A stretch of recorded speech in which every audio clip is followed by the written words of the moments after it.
घमंडी ससुराल। रमा को शादी के बाद भी पढ़ाई लिखाई का बड़ा ही शौक था। वो टीचर बनना चाहती थी।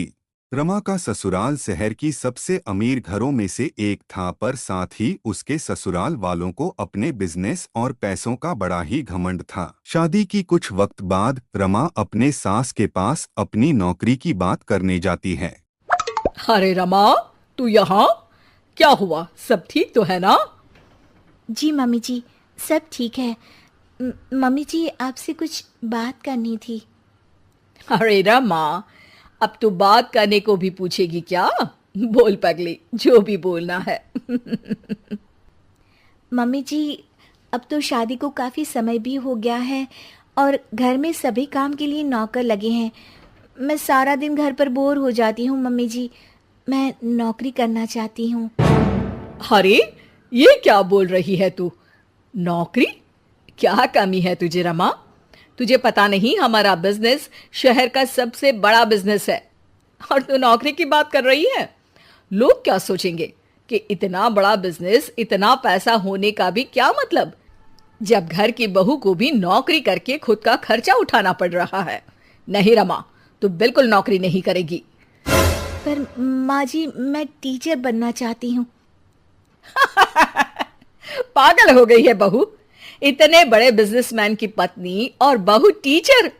देख रमा, तुझे पैसे चाहिए तो मैं तुझे देती हूँ, पर ये नौकरी की बात तू अपने दिमाग से निकाल दे। और जो सारा दिन वो किताबें पढ़ के तू अपना दिमाग खराब कर रही है ना, उसे भी दूर फेंक दे। मम्मी जी, पर समझिए तो। रमा, देख, अगर तुझे यही बात करनी है तो चली जा यहां से, वरना मैं आज तुझे राहुल से बोल के तेरे मायके वापस भिजवा दूंगी। फिर वहीं गरीबों की जिंदगी में सड़ना। रमा छोटा दिल करके वहां से चुपचाप अपने कमरे में वापस चली जाती है। कुछ वक्त बाद रमा का पति राहुल कमरे में आता है। अरे रमा, क्या हुआ? इतना शांत क्यों हो आज?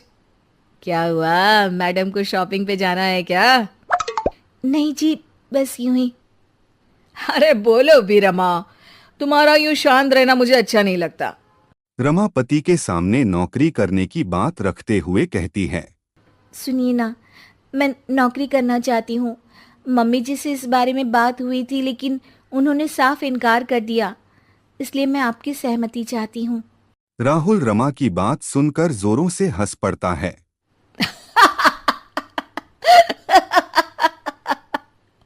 अरे रमा, तुम पागल तो नहीं हो गई हो? तुम्हें नौकरी करनी है? क्या कमी है तुम्हें? तुम्हें शॉपिंग पर जाना है तो मेरा क्रेडिट कार्ड लेकर जाओ। और वैसे भी तुम एक अमीर बिजनेसमैन की पत्नी हो, तुम भी ना रमा। रमा राहुल के सामने नौकरी करने की जिद करती है। पर सुनिए तो, मैं नौकरी पैसों के लिए नहीं, अपने लिए करना चाहती हूँ। मेरा बचपन से टीचर बनने का सपना था। मैं उस सपने को पूरा करना चाहती हूँ। पागल हो चुकी हो तुम। बिल्कुल पागल। राहुल भी माँ की भाषा बोलता है और रमा के सपनों का मजाक उड़ाकर सो जाता है। रमा फिर से अपना दिल छोटा करके सो जाती है।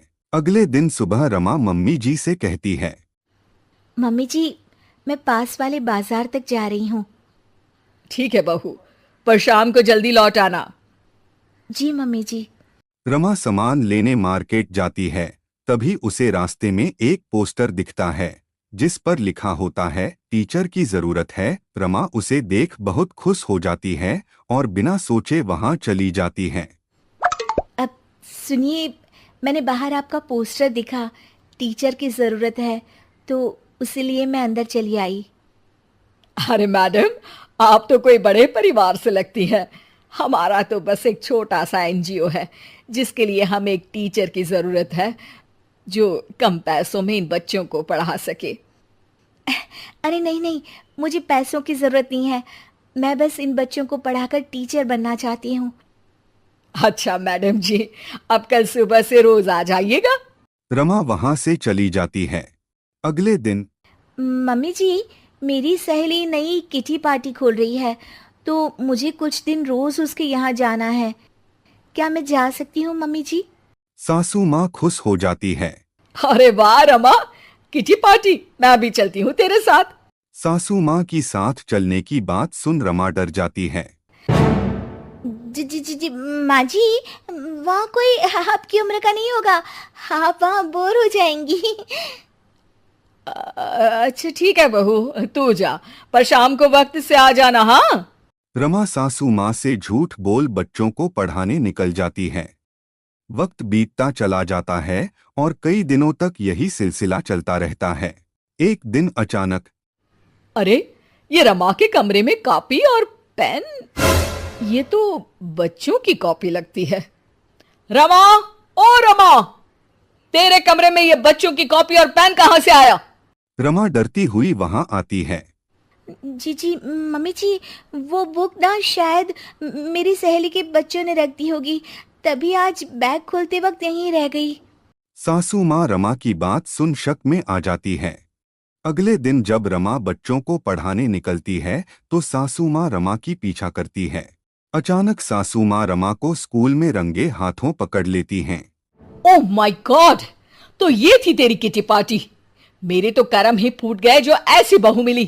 क्या मुंह दिखाएंगे हम दुनिया वालों को जब उनको ये बात पता चलेगी कि इतने बड़े बिजनेसमैन घर की बहू छुप के यहां नौकरी कर रही है। ओह गॉड, ये सब देखने से पहले मैं मर क्यों नहीं गई? तूने तो हमारा नाम ही डुबो दिया। चल घर, अभी बताती हूं तुझे। सासू माँ गुस्से में रमा को घर ले ही जा रही होती है कि तभी वहां स्कूल का मैनेजर आ जाता है और रमा से कहता है। अब मैडम जी, आपका बहुत बहुत धन्यवाद। आज आपकी वजह से हमारे एनजीओ के बच्चों ने शहर में टॉप कर हमारे एनजीओ का नाम रोशन किया है। आपका शुक्रिया मैडम जी। इतने अमीर परिवार से होने के बावजूद भी आपने बिना पैसों के इन बच्चों को पढ़ाया। जब तक आप जैसे लोग इस दुनिया में हैं, कोई गरीब का बच्चा पढ़ाई में पीछे नहीं रहेगा। मैनेजर की बातें सुन सासू माँ का रमा के प्रति दिल पिघल जाता है और वो रमा से कहती है। बहू, तू कल से रोज इन बच्चों को पढ़ाने जा सकती है, पर साथ ही इन बच्चों के लिए नए कपड़े और किताबें भी ले जाना। इन बच्चों की पढ़ाई में कोई कमी नहीं होनी चाहिए। सासू माँ की बातें सुन रमा खुश हो जाती है और फिर से बच्चों को पढ़ाने में लग जाती है।